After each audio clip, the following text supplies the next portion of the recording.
You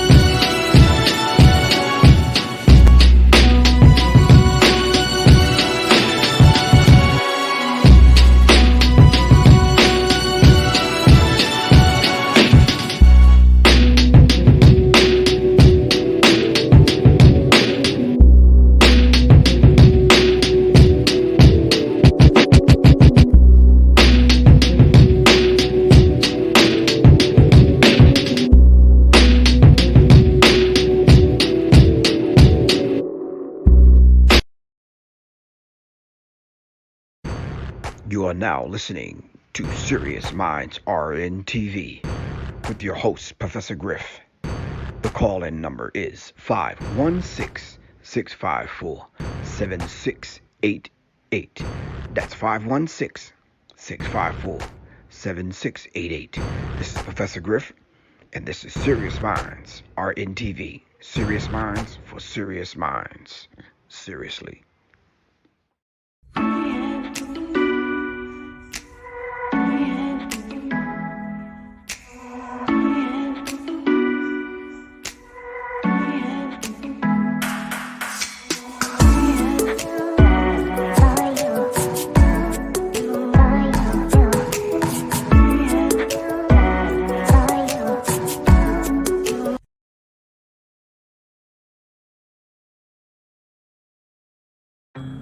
Greetings, family. The Resurrection Formula is on sale now.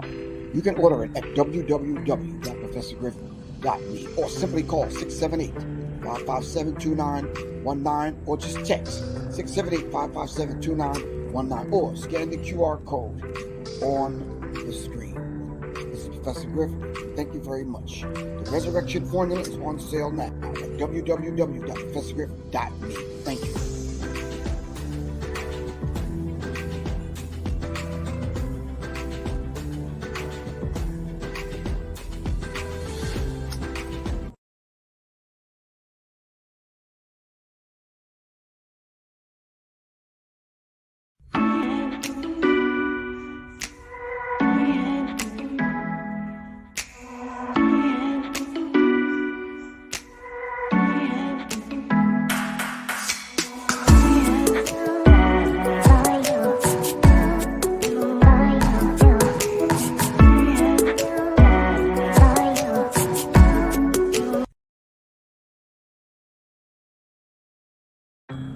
Greetings, family. The Resurrection Formula is on sale now.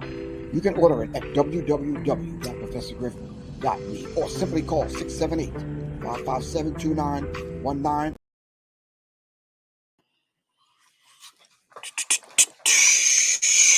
Greetings, family. Greetings. How's everyone doing? All right, it's Professor Griff, and of course, this is Serious Minds RNTV. Shout out to the Serious Minds family. Thank you for joining me this late evening. All right, I guess there's this thing called life that we all have to kind of deal with. I'm coming on late. I meant to come on early, but yeah, just some things I had to take care of. I had a client today all the way at the Georgia firing line, so up there training, and just kind of reminding people that you got to train. I'm hearing more and more about information dealing with this situation in Buffalo, and it's like a lot of things are being revealed to us that we need to pay strict attention to. We need to start reading between the lines of what these people are not saying. All right. Anyway, greetings to the Serious Minds family. Shout out to everyone that decided to join us tonight. Shout out to Quan. Happy born day, Quan. Do your thing. We know you somewhere really happy, bubble bath, probably riding a horse or sliding down side of a mountain somewhere doing backflips or something that you do. Quan be doing some, yeah. Anyway, shout out to Quan. Happy born day. Tito Saunders, man, where you been, bro? All right. Dwayne Kuzar, what's going on, man? S1W. Sammy Clay, what's happening? Shout out to the Serious Minds family. Shout out to everyone that is on IG, YouTube, Facebook. Thank you all very much for joining me this evening. All right, we're gonna dive into this subject, and I'm not sure how long I'm going to be on here. And I hope everyone has something to contribute to the conversation. All right. Today we're going to be talking about our good brother, Malcolm X, who would have been 97, I believe. Help me out. I believe he would have been 97 years old today. All right. All right. So I want to hear from everyone a Malcolm X quote. And don't give me the normal ones. All right. We already know about that's the name of the program tonight, Any Means Necessary. All right. Message to the grassroots. All right. I want to hear one that you know. One that moved you. What was it about Malcolm that moved you? We're not here to discuss his relationship with the most honorable Elijah Muhammad, because if it was not for the most honorable Elijah Muhammad, you would not have Malcolm. All right. I don't want to hear anything tonight about the rift between him and the nation, or him and the Honorable Minister Louis Farrakhan. We want to celebrate Malcolm X, the man. All right. As a matter of fact, let's start off with what was the name that Malcolm chose to call himself after being out of the nation for 1 year, in the nation for 12 years and out of the nation for 1 year. What did Malcolm call himself? Because Malcolm X, that's not the name he chose for himself. That's the process he went through in the Nation of Islam. And all of us received an X. I received an X. If you haven't been through that process, you know absolutely nothing about what that process is like. All right? Okay. Sammy Clay said, who taught you to hate yourself?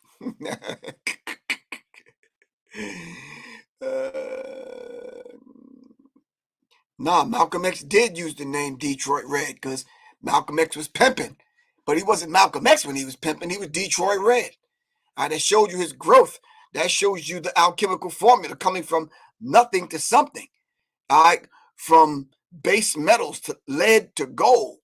All right, that's what Malcolm should have showed us. But let's dive into some of the things I have queued up about our good brother Malcolm X. So let's dive into a few things, and then we'll dive into some serious subject matter. Can we do that, family? All right, I'm going to mute some things here. I'm going to minus some things here. I'm going to go here, do that with this. I'm going to open this up, and we're going to talk about, hold on, fam. Let me get my bearings right here. Hold on. All right, I'm going to need that because I want to talk about that, and I want to talk about that and that. I want to talk about that, and I want to talk about that. All right. Hold on for a second. Let me do this. Bear with me, fam. Bear with me.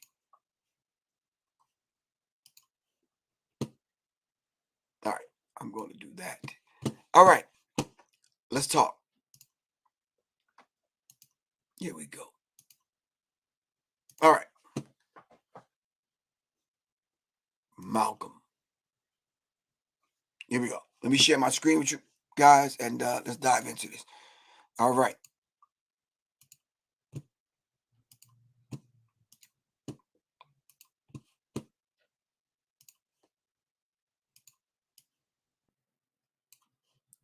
All right.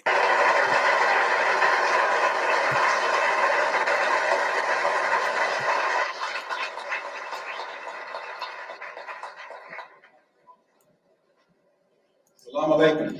Alaikum salam. Mr. Moderator, our distinguished guests, brothers and sisters, our friends and our enemies.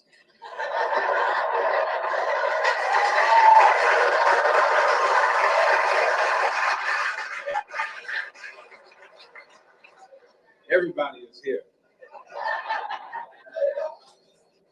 As many of you know, last March, when it was announced that I was no longer in the Black Muslim movement, it was pointed out that it was my intention to work among the 22 million non-Muslim Afro-Americans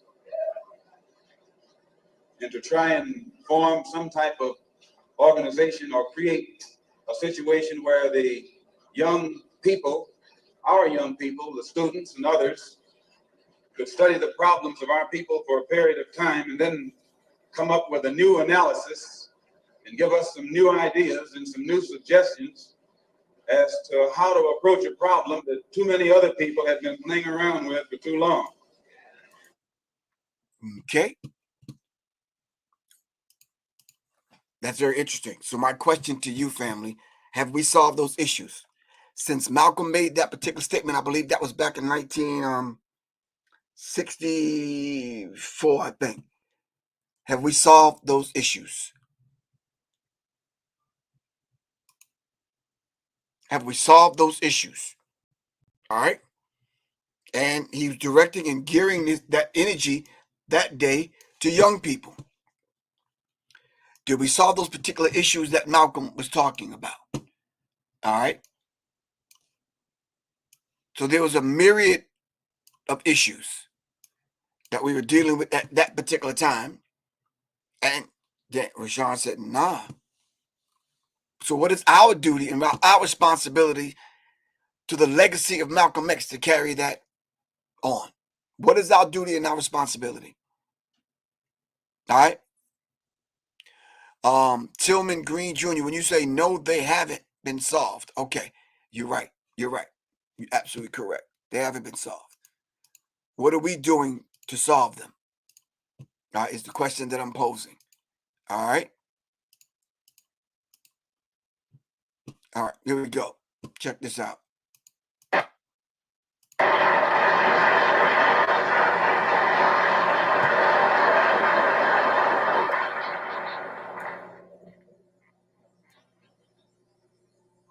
In the name of Allah, the Beneficent, the Merciful, to whom all praise is due, whom we forever thank for giving us the Honorable Elijah Muhammad as our leader, teacher, and guide.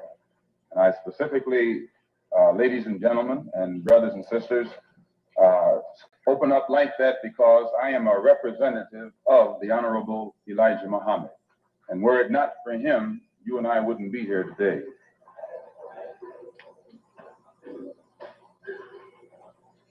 In order for you and me to devise some kind of method or strategy to offset some of the events or a repetition of the events that have taken place here in Los Angeles recently, we have to go to the root. We have to go to the cause.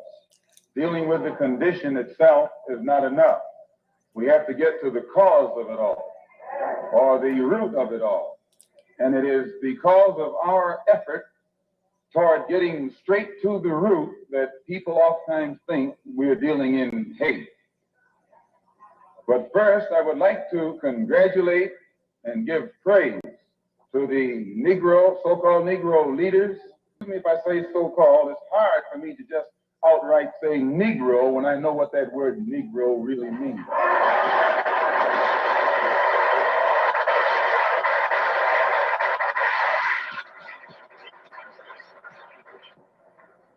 The person whom you have come to know as Ronald Stokes, we know him as Brother Ronald, one of the most religious persons who displayed the highest form of morals of any black person anywhere on this earth. And as one of the previous speakers pointed out who knew him, everyone who knew him had to give him credit for being a good man, a clean man, an intelligent man, and an innocent man when he was murdered. The Negro, so-called Negro organizations and leaders should be given great credit for their failure or refusal to let the white man divide them and use them one against the other during this crisis.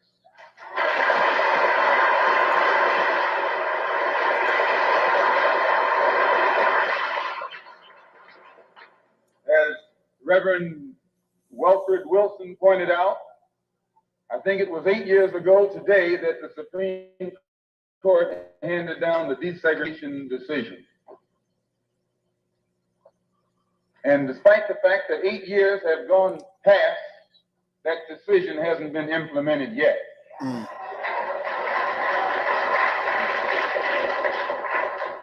I don't have that much faith. I don't have that much confidence. I don't have that much patience. And I don't have that much ignorance to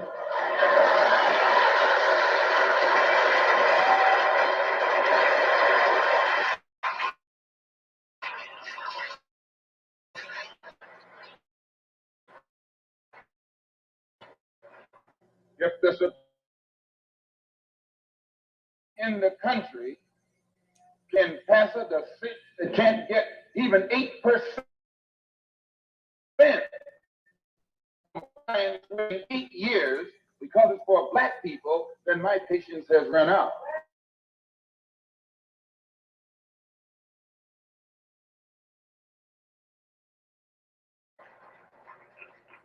When black people who are being oppressed become impatient, they say that's emotional. Please. When black people who are being deprived of their citizenship, not only of their civil rights, but their human rights, become impatient, become fed up, don't want to wait any longer, then they say that's emotional.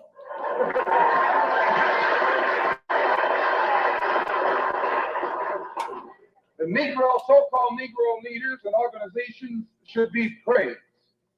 They should be congratulated. They should be complimented. Because out of all of them combined, the white man has not yet found one who will play the role of Uncle Tom.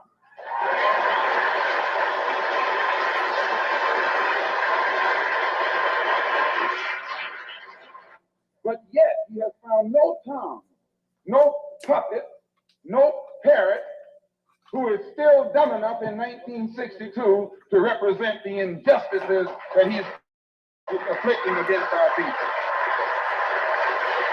We don't care what your religion is. We don't care what organization you belong to. We don't care how far in school you went or didn't go. We don't care what kind of job you have. We have to give you credit for shocking the white man by not letting him divide you and use you one against the other.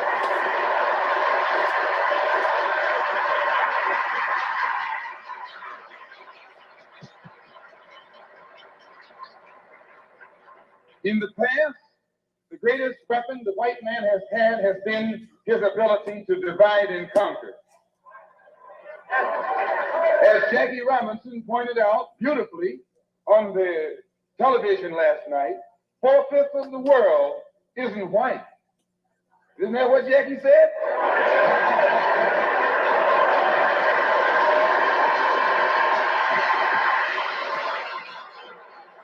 And if 4/5 of the world is dark, how is it possible for 1/5 to rule, oppress, exploit, dominate, and brutalize the 4/5 who are in the majority?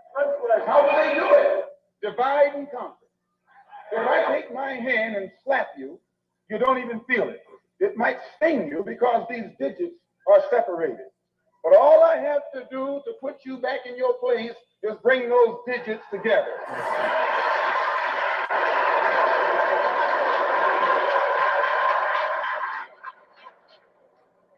This is what the white man has done to you and me. He has divided us and used us one against the other. But today, thanks to Allah, you can say thanks to God or thanks to Jesus or thanks to Jehovah, whatever you want.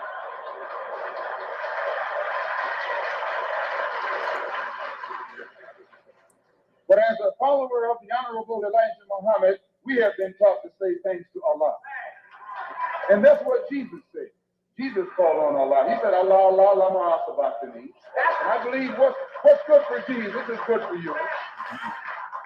If Allah was good enough for Jesus to call upon, I think he should be good enough for you to call upon.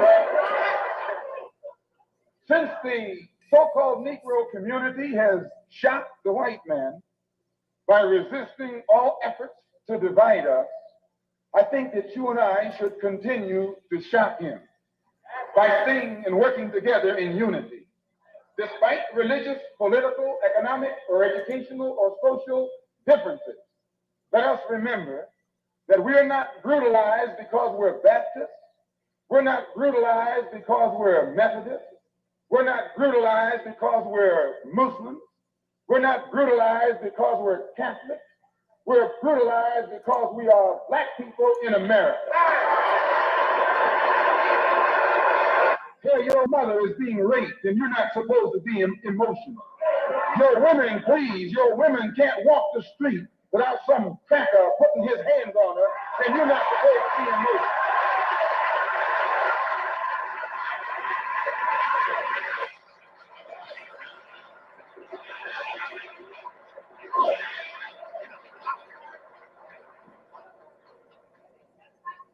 If you say that you're fed up, if you teach the Negroes that don't even know their own name. Why? Because he took it away from them. Please. 20 million black people don't even know their own language. Why? Because he took it away from them. 20 million black people who don't even know the history of their ancestors. Why? Because he took it away from them. And if you're trying to tell them how thoroughly and completely they've been robbed, he says you're teaching hate.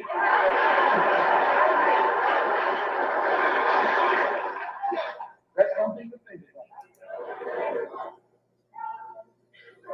Today you are coming out of college. You're coming out of the leading universities. You're trying to go in a good direction, but you don't know which direction to go in. And if somebody tries to take you right to the root of your problem, they say that that man's a hate teacher. If I ask why should the senators in Washington, and then again, if we tell you that Negroes are being hung on the tree or being shot down illegally, unjustly, and those Negroes should do something to protect themselves, you say you're advocating violence. The white man is tricking you. He's trapping you. He doesn't call it violence when he lands troops in South Vietnam. Please. He doesn't call it violence when he lands troops in Berlin. When the Japanese attacked Pearl Harbor, he didn't say get nonviolent. He said, praise the Lord, but pass the ammunition.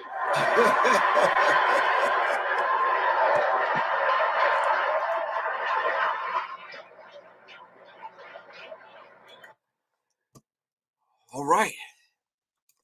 All right, family, talk to me. What do you think? I'm posting you guys statements.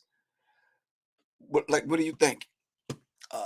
This was the Malcolm that I grew up on. This was the Malcolm that I was so used to hearing. The first clip I played was Malcolm outside of the nation, because you saw Malcolm with the beard.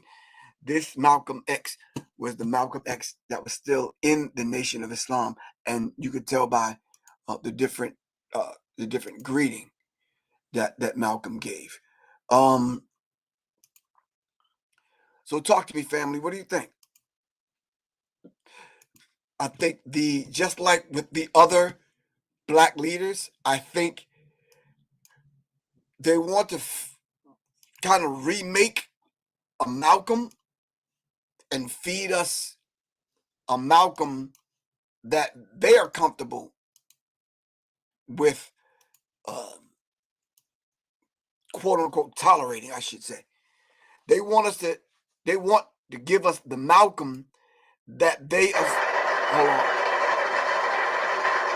that they're so used to, not they're used to, but the Malcolm that they have refashioned. Because even what we're dealing with today in reference to the critical race theory, you got to look at this thing like, wow, what would Malcolm say if Malcolm was here? All right. And then where's the Malcolms of today? Is anyone out there talking this bold? Anyone out there trying to live this righteous, clean life to bring our people to, hold on for a second, fam. He doesn't call it. Hold on. So the answer to that question should be yeah. You the one that should be living this kind of life. All right. So hold on, fam. Let me just pull this other information up that I had. I had it queued. Roland Martin is host of the Roland Martin Unfiltered Daily. Hold on, not that. No, not that. Not that. Let me get rid. And those Negroes.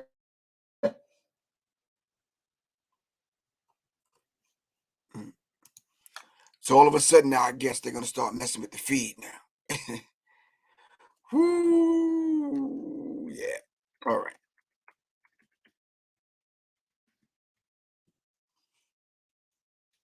They want to have Black Lives Matter Malcolm. Okay. They want the Black other Malcolm X. Why is that? I run into some young people when I travel around the world, around the country, and I run into people that just don't have a clue who Malcolm X is, because we never speak of our greats as being dead because they live in us. This is why we pour libation, to call on the spirit of our ancestors to be among us, right or wrong.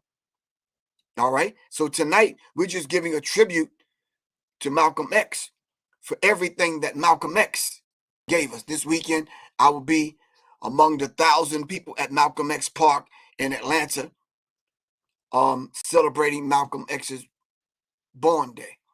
All right. So I think I found the clip that I was looking for. Constant harassment. All right. So let's check this out. For those that don't know who Malcolm is, that's becoming familiar with Malcolm, I played 2 speeches so far. So let's dive into this one.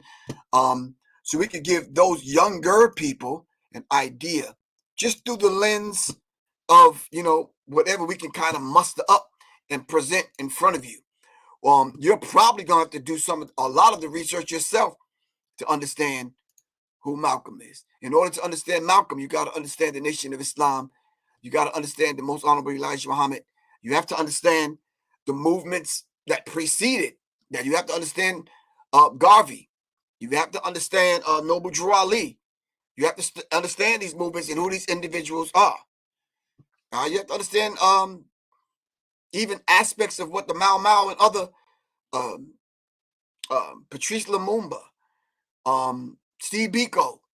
You have to understand who these individuals are in order to kind of understand Malcolm. All right, so let's dive into this. Who taught you to hate your own kind?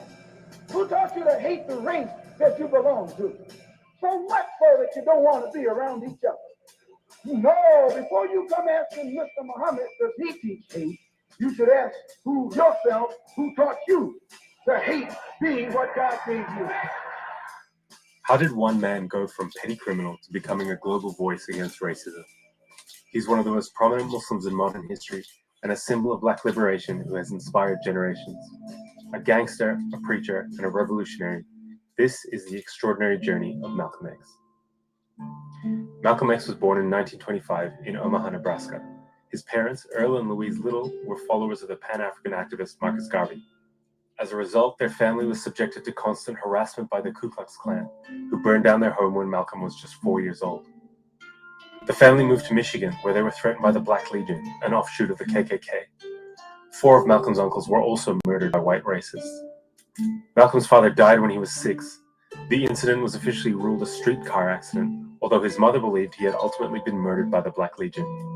When Malcolm was 13, his mother was committed to a mental institution. Her children were split up and sent to different foster homes. Malcolm was an excellent student, but dropped out of school after a white teacher told him it was unrealistic for a young Black boy to have aspirations of being a lawyer. After a few years in Michigan and Boston, he moved to Harlem at the age of 18, where he was involved in gambling, robbery, drug dealing, and pimping. At the age of 21, after committing a string of robberies with a small gang in Boston, Malcolm was arrested and sentenced to 8 to 10 years at Charlestown State Prison. Incarceration was the beginning of Malcolm's transformation. While in prison, his siblings began writing to him about the Nation of Islam and its leader, Elijah Muhammad.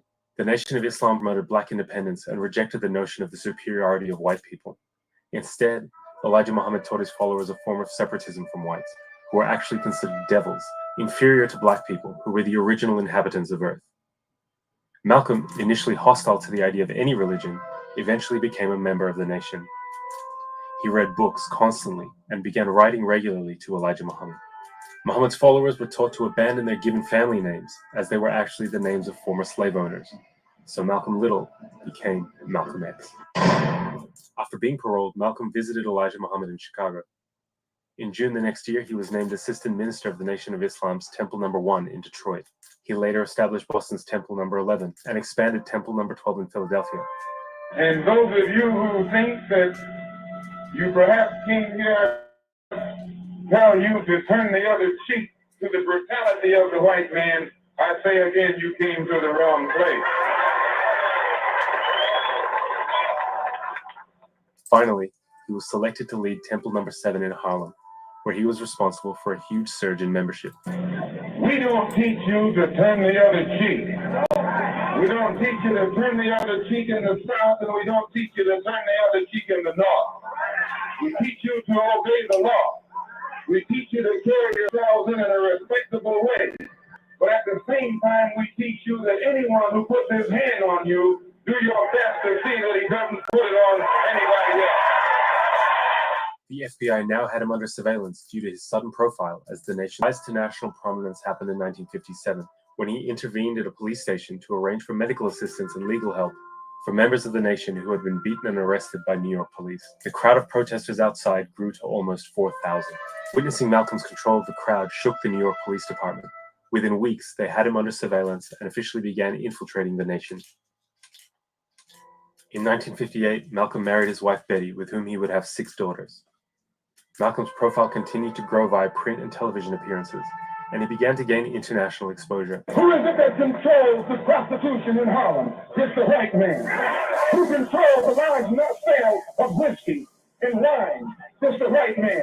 Who gives you the paper towels and the dice that you use to gamble with? It's the white man. And after you sell them to you, he takes you with him and puts you in jail for using them. He was deeply critical of the growing civil rights movement and its leaders, like Dr. Martin Luther King, who preached integration. That's what you mean by nonviolence. Be defenseless. Be defenseless. Cruel beast that has ever taken the people into captivity. That's this American white man. 100 years ago, they used to put on a white sheet and use a bloodhound against Negroes. Today, they've taken off the white sheet and put on police uniforms. They've traded in the bloodhounds for police dogs, and they're still doing the same thing. And just as Uncle Tom, back during slavery, used to keep the Negroes from resisting the bloodhound or resisting the Ku Klux Klan by teaching them to love their enemy. Luther King is just a 20th century or modern Uncle Tom or a religious Uncle Tom who is doing the same thing today. Malcolm's message was being heard louder than ever, but his relationship with the man who had transformed his life was about to fracture. Tensions were growing within the nation over the amount of attention Malcolm was receiving compared to his mentor, Elijah Muhammad. An unprovoked raid on a Nation of Islam mosque by police in Los Angeles led to one member being paralyzed and another being killed. No charges were laid against the police. The white man believes you when you go to him with that old sweet talk, because you've been sweet talking him ever since he brought you here. Stop sweet talking. Tell him how you feel. Tell him what kind of hell you've been catching, and let him know that if he's not ready to clean his house up, if he's not ready to clean his house up, he shouldn't have a house. It should catch on fire and burn down. Malcolm was reportedly stunned by Elijah Muhammad's refusal to allow any form of response or retaliation for the incident. The two also disagreed over Malcolm's desire to begin working with civil rights organizations, black politicians, and other religious organizations. Then, suddenly, here is a bulletin from CBS News. 3 shots were fired at President Kennedy's motorcade in downtown Dallas. President Kennedy has been seriously wounded. Malcolm's response to the Kennedy assassination led to him being officially silenced for 90 days. Malcolm X, you were involved in a controversy some months ago with your leader. Is that over? Well, I've been silent for the past 90 days because of some statements I made concerning the President of the United States, which were distorted. They were distorted. And yes. What did you say, Malcolm? Well, I said the same thing that everybody says, that his assassination was the result of the climate of hate. Only I said the chickens came home to roost, and which means the same thing. In March of 1964, Malcolm publicly announced his break.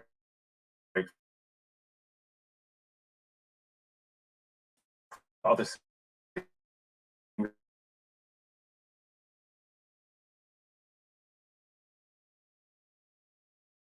and knew was told to me by Mr. Muhammad's son, Wallace Muhammad himself. They put me out and they put him out. Who is the father of all of these various children whom you have enumerated?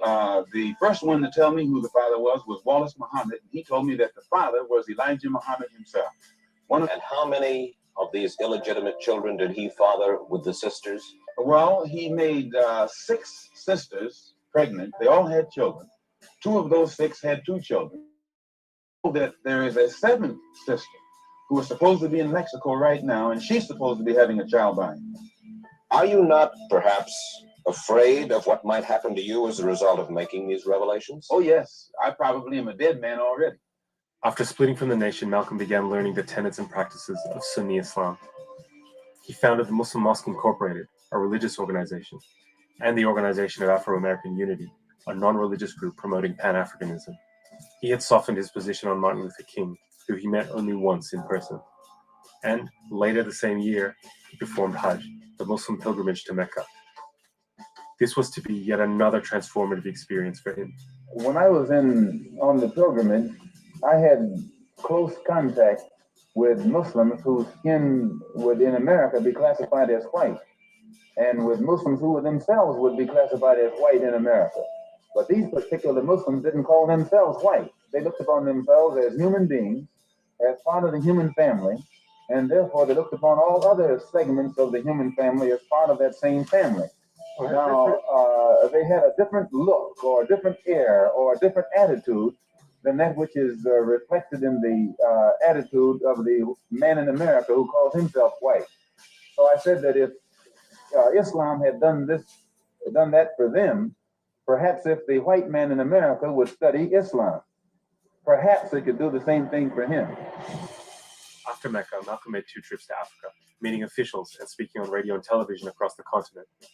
In Cairo, he attended the 2nd meeting of the Organization of African Unity and met Africa's most high-profile leaders, including Kwame Nkrumah of Ghana, Gamal Abdel Nasser of Egypt, and Ahmed Ben Bella of Algeria, who all offered him official positions in their respective governments. He met with Fidel Castro and was one of the first African-American leaders to meet the newly created Palestinian Liberation Organization, and was one of the pioneers of a tradition of Black Palestinian solidarity that would be continued by the Black Panther Party and the Black Lives Matter movement.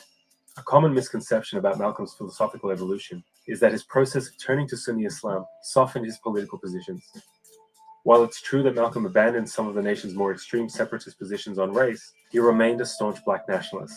I think what a lot of people are interested in, Malcolm, is whether this experience has made you feel that your feelings have changed, that the animosity you have expressed in the past toward all fights. There's one thing that I want to make clear. No matter how much respect, no matter how much recognition whites show toward me, as far as I'm concerned, as long as that same respect and recognition is not shown toward every one of our people in this country, it doesn't exist for me.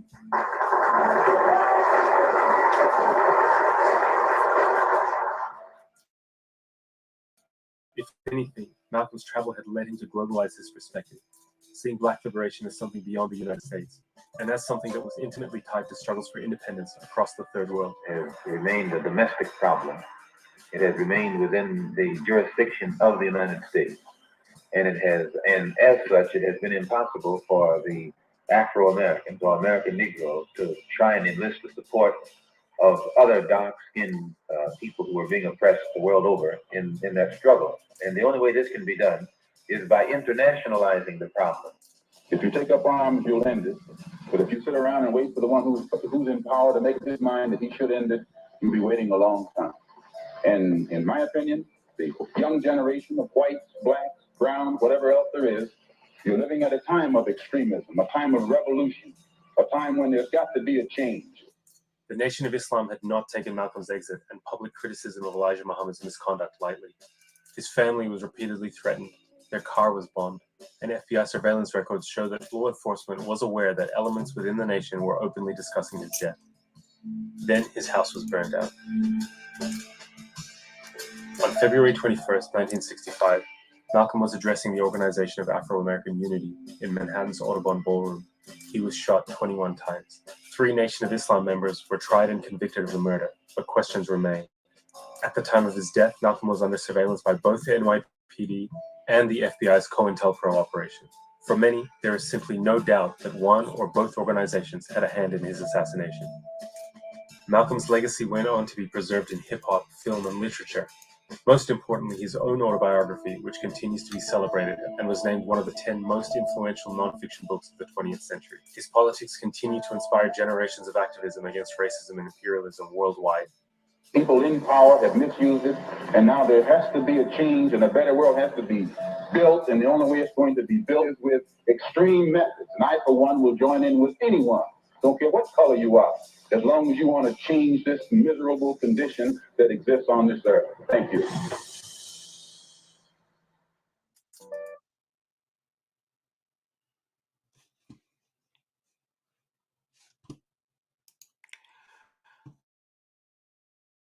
All right, family, I think I can kind of pause it there.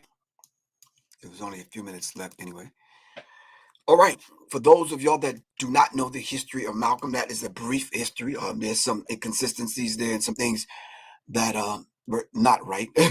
So yeah, but it's a start for you.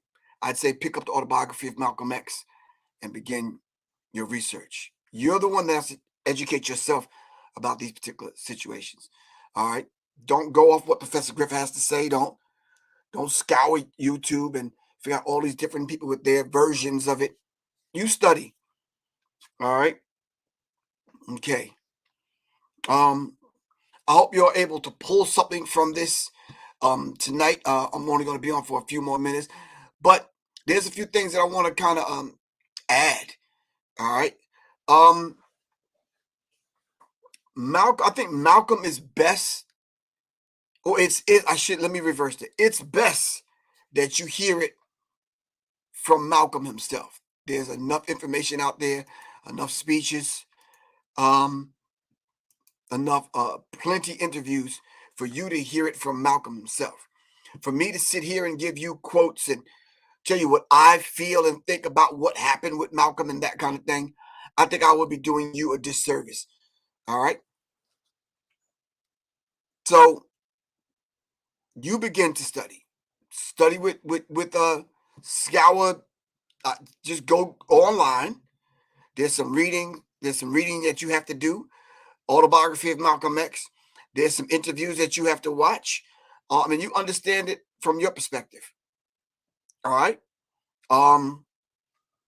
So yeah, of course, you see how they took the life of Malcolm, whom they hated, and they turned around now and they're feeding it back to you in the form in which you just heard. I'd say there are people still alive that walked with Malcolm and soldiered with Malcolm. All right. Let's talk to some of them. All right.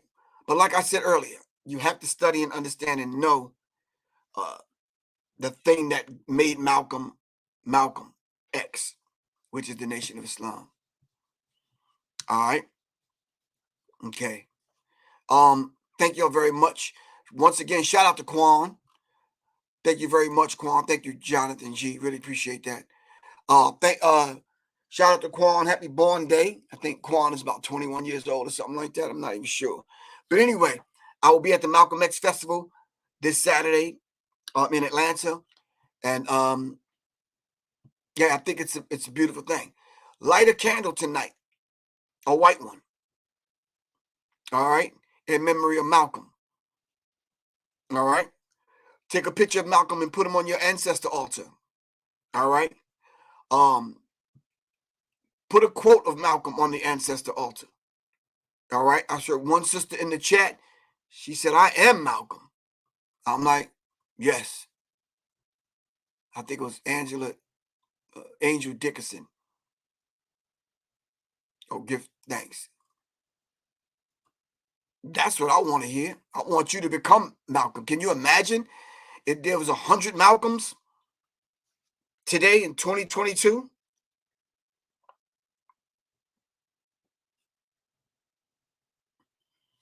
You said the Ballad of the Bullet was a great speech.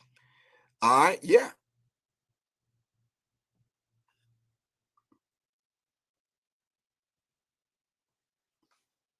So I see they showed a glimpse of Public Enemy when I was showing that clip. It's like, okay. It's the second time I've shown something this week where I saw a Public Enemy in the mix. All right.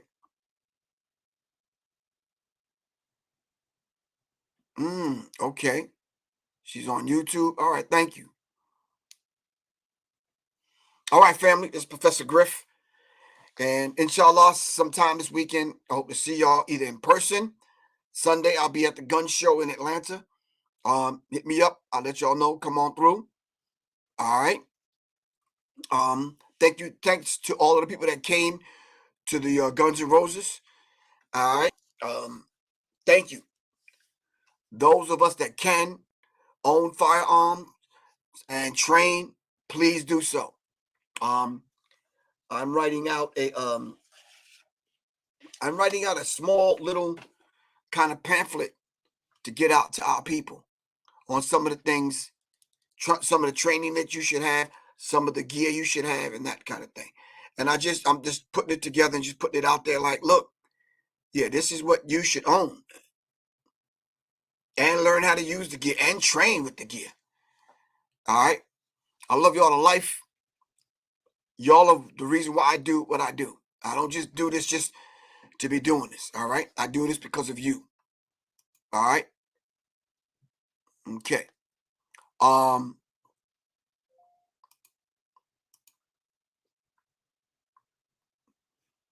hope you were able to pull something. You said his sister, not his aunt? Oh, okay. All right. Salute to everyone. Thank you very much for supporting the platform. Thanks to everyone who has given a donation. Thanks for the people that just hit the Cash App, whether it was $2 or $20. Thank you very much. Really appreciate that. My Cash App is $ Professor Griff. If you want to support the platform, please do. I still have Resurrection Formula. I still have Serious Minds Brain Tonic. Matter of fact, let me take out these hats right now before I forget, man.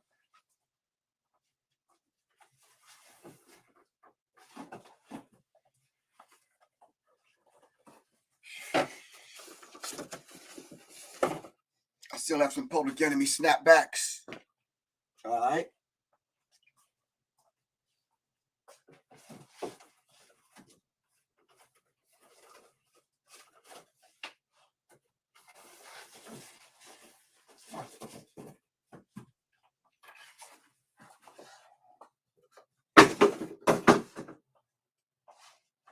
All right. Oh, okay. Still got some black on black.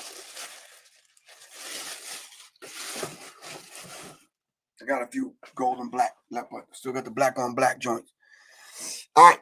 Yo, hit me up. 678-557-2919. All right. All right, family. Hope you was able to extract something from this. All right.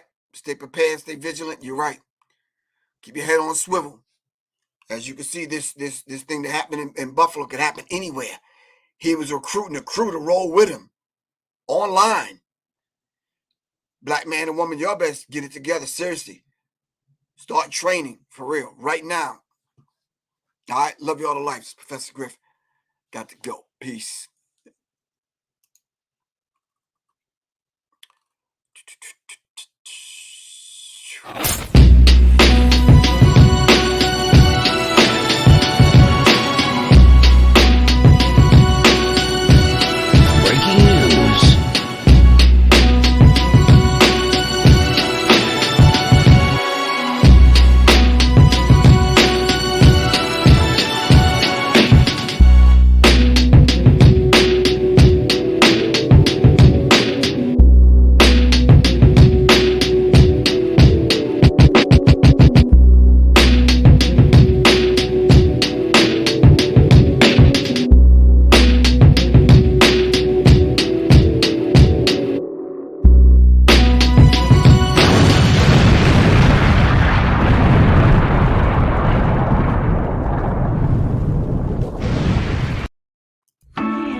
Greetings, family. The Resurrection Formula is on sale now. You can order it at www.professorgriff.me or simply call 678-557-2919 or just text 678-557-2919 or scan the QR code on the screen. This is Professor Griff. Thank you very much. The Resurrection Formula is on sale now at www.professorgriff.me. Thank you.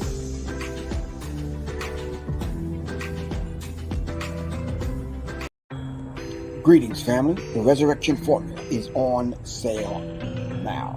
You can order it at www.professorgriff.me or simply call 678-557-2919 or just text 678-557-2919 or scan the QR code on the screen. This is Professor Griff. Thank you very much. The Resurrection Formula is on sale now at www.professorgriff.me. Thank you.